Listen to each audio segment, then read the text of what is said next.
জামাত এবং বিএনপি দীর্ঘদিন তারা রাজনীতিতে একে অপরের বন্ধু ছিল এবং সাম্প্রতিক সময়ে বিভিন্ন কারণে তারা একে অপরের প্রতিদ্বন্দ্বী হয়ে পড়েছে। রাজনৈতিক কারণ, ক্ষমতা দখলের কারণ, তার সঙ্গে সঙ্গে অর্থনৈতিক, সামাজিক অনেক বিষয়গুলো রয়েছে। তো এই বিষয়গুলোর মধ্যে সাম্প্রতিক সময় ইসলামী ব্যাংক এবং অন্যান্য ব্যাংকগুলো যা কিছু হচ্ছে, তাতে করে জামাত এবং বিএনপির যে সংঘর্ষ, সেই সংঘর্ষটি যে কোনো সময় ভয়ঙ্কর রূপ লাভ করে। এখানে জামাতকে আপনি যতই তুচ্ছ এবং তাচ্ছিল্য করেন না কেন, বিষয়টা হলো যে শেখ হাসিনার পতনের জন্য মাস্টার মাইন্ড হিসেবে জামাত এবং এনসিপি তারা যে কর্মকাণ্ডগুলো করেছে এবং ওই সময়টিতে রেজিমকে চেঞ্জ করার জন্য তাদের যে প্ল্যান ছিল, পরিকল্পনা ছিল এবং তাদের যে প্রস্তুতি ছিল, এবং অনেকে যেটা বলার চেষ্টা করছেন যে প্রয়োজনে আমরা সশস্ত্র যুদ্ধের দিকে চলে যেতাম বা বিদ্রোহের দিকে চলে যেতাম। গত 17 মাস ধরে জামাতকে বা জামাতের সেই সমস্ত শক্তিকে কোনো অবস্থাতেই নিউট্রালাইজ করা যায়নি, বরং সে সকল শক্তি তারা মততা অর্জন করেছে। গত 17 মাসে ইউনূস জমানাতে জামাত এবং জামাত সমর্থিত যে সকল প্রক্সি গ্রুপ রয়েছে, তাদের যে আত্মবিশ্বাস ছিল, তাদের যে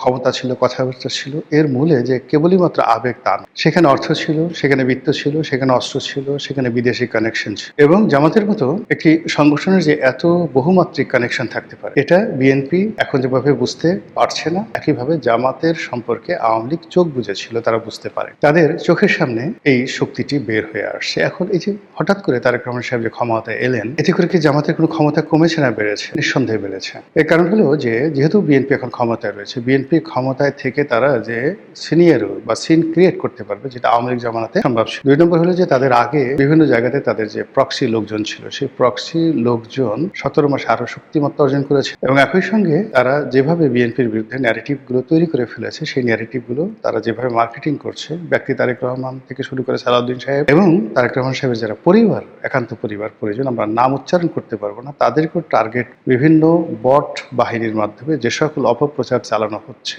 বিএনপির লোক যতই চোখ বুজে থাকুক, বিএনপির লোক যেভাবে কানে তুলা দিক না কেন, ঘটনা কিন্তু ঘটে গেছে। বাংলাদেশের মধ্যে যে বড় বড় পত্র পত্রিকাগুলো রয়েছে, সেখানে যত সাংবাদিক রয়েছে এবং তাদের মধ্যে বিএনপি সম্পর্কে যে নেতিবাচক প্রচার চালানো হয়েছে, তারই প্রেক্ষিতে অনেকে চাকরিচ্যুত হয়েছেন এই গত কয়েকদিন। তো এগুলোর একটা প্রতিক্রিয়া রয়েছে এবং সেই প্রতিক্রিয়া এখন সংঘাতে রূপ নিতে যাচ্ছে। এখানে একটা বিষয় আপনাদেরকে বলি যে রাজনীতির ক্ষমতা লাভ করা, সিংহাসন লাভ করা দ্বন্দ্ব সংঘাতের দ্বিতীয় বা তৃতীয় নয়, চতুর্থ যাকে বলা হয় আইটেম। এই যে যত যুদ্ধ দ্বন্দ্ব সংঘাত বাধে, সেখানে সিংহাসন নিয়ে বা সিংহাসনে বসা না বসা নিয়ে এটাকে যদি আপনি ধরেন, এটা 4 নম্বর। যুদ্ধ এবং দ্বন্দ্ব সংঘাতের 1 নম্বর কারণ নারী। এই পৃথিবীতে নারী নিয়ে যত যুদ্ধ হয়েছে, সেটা নারীর ক্ষমতায়ন বলেন, নারীর ক্ষমতাহীনতা বলেন, নারীর কান্না বলেন, নারীর অশ্রু বলেন, নারীর অপমান বলেন, কিংবা নারীর প্রেম বলেন, কিংবা নারীর বিশ্বাসঘাতকতা, নারীকে নিয়ে এই পৃথিবীতে সবচেয়ে বেশি যুদ্ধ হয়েছে। দ্বিতীয় যে যুদ্ধটা হয়েছে নারীর পরে, সেটা হলো অর্থ নিয়ে। টাকার লোভে মানুষ